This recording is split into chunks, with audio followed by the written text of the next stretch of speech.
ഒരു നാഥനില്ലാ കളരിയായി ആരോഗ്യവകുപ്പ് മാറുന്ന ഒരു കാഴ്ചയാണ് കേരളത്തിൽ കഴിഞ്ഞ കുറേ കാലങ്ങളായി കണ്ടുകൊണ്ടിരിക്കുന്നത്. നമ്മളോടൊപ്പം മുസ്ലിം ലീഗിന്റെ സംസ്ഥാന ജനറൽ സെക്രട്ടറി പി.കെ. ഫിറോസ് ചേരുകയാണ്. നിലവിൽ ആരോഗ്യ മേഖലയുമായി ബന്ധപ്പെട്ടുള്ള ഒരുപാട് ഗുരുതരമായ ആരോപണങ്ങൾ ഉന്നയിക്കപ്പെടുന്നുണ്ട്. എങ്ങനെയാണ് ആ ഒരു വിഷയവുമായി ബന്ധപ്പെട്ടുകൊണ്ട് പ്രതികരിക്കുന്നത്? അതായത് കേരളം ഒരു കാലത്ത് ആരോഗ്യരംഗത്ത് വലിയ പ്രശസ്തിയും സൽപ്പേരും സമ്പാദിച്ചൊരു വകുപ്പാണ്.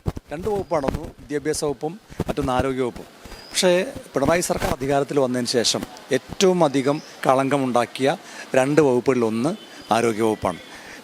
ഒരു പ്രോഗ്രസ് റിപ്പോർട്ട് തയ്യാറാക്കാൻ തീരുമാനിച്ചാൽ പല വകുപ്പുകൾക്കും 0 മാർക്കായിരിക്കും, പക്ഷേ ആരോഗ്യവകുപ്പിന് -മാർക്കായിരിക്കും എന്നുള്ള കാര്യത്തിൽ ഒരു സംശയം വേണ്ട. ഒരുപാട് ഉദാഹരണങ്ങൾ നമുക്ക് പറയാനുണ്ട്. ഏറ്റവും ഒടുവിലത്തെ ഉദാഹരണം മാത്രമാണ് കോട്ടയം മെഡിക്കൽ കോളേജിലെ ബിന്ദു എന്ന് പറയുന്ന ഒരു അമ്മ മരിച്ചത്.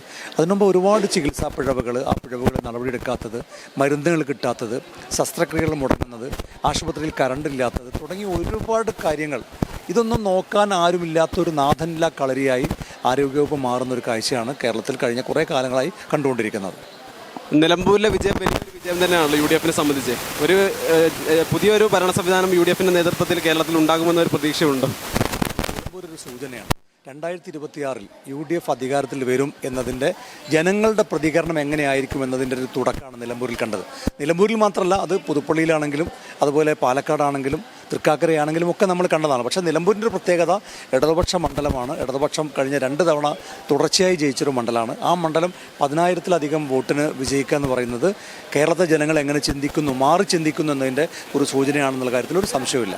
നിങ്ങളുടെ കരിയറിന് നല്ലൊരു തുടക്കമാകാൻ ഇലക്ട്രോണിക്സ് IT മേഖലയിലെ ഏറ്റവും മികച്ച കോഴ്സുകളുമായി ETC electro technical college Perinthalmanna, Malappuram. സ്വദേശത്തും വിദേശത്തും ജോലി സാധ്യതകളോടെ technology of electronics, electrical and cooling system, smart phone technology, electric automobile engineering, electronics and electrical technician, electrical and plumbing, inverter, AC and refrigeration, computer hardware and networking, CCTV technician, laptop chip level servicing, computer accounting കോഴ്സുകൾ, PSC അംഗീകൃത software കോഴ്സുകളും.